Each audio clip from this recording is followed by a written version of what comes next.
Tried making a windshield by making a pattern and cutting out a Lexan. Alright, so that didn't work. I thought maybe a little heat gun, a little bend it over a curved form would do something. It didn't. So now we're going to shift gears, try it a little different way. I have this strange feeling this experiment's not going to work. Or that maybe flexible tape would have been better. Let's come back when this cures. We're on temp 3. Alright. Alright, so it's been a couple hours.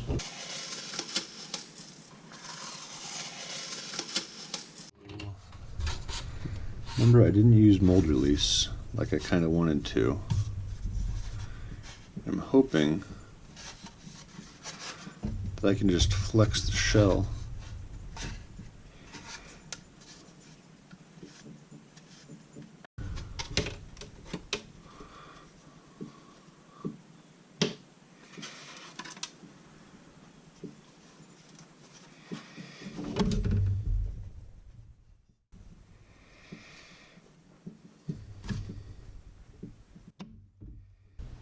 Alright, so I'm going to assume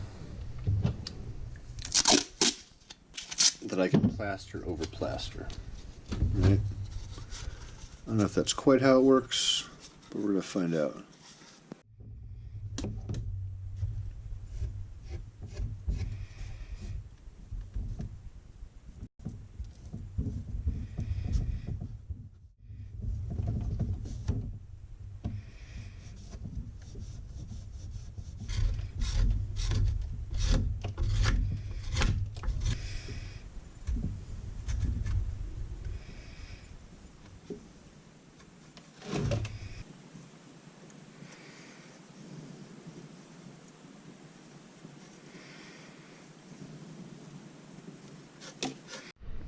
Alright, so after 3 tries, we've done it.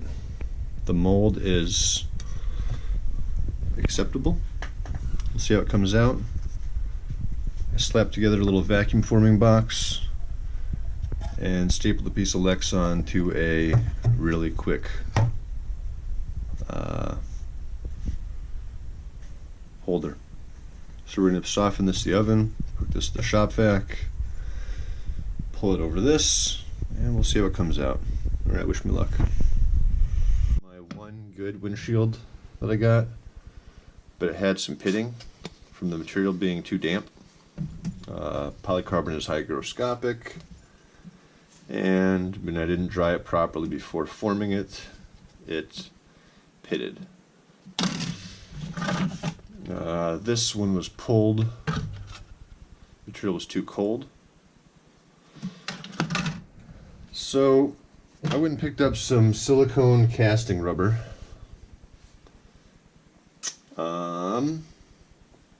I don't know if I like the idea of using that, because by the time I backed the rear of the windshield area with some just a little scab of plywood, cut a few more scabs, right, glue them up, draw a couple lines,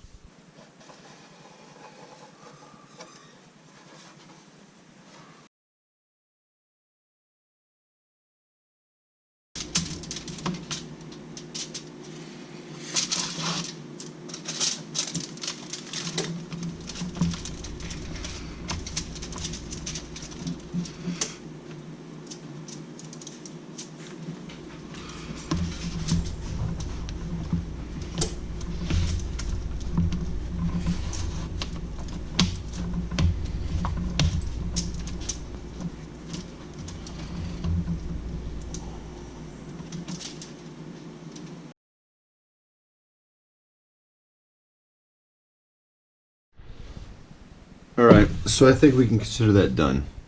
After a lot of slow sanding on the edges, I've come to the conclusion that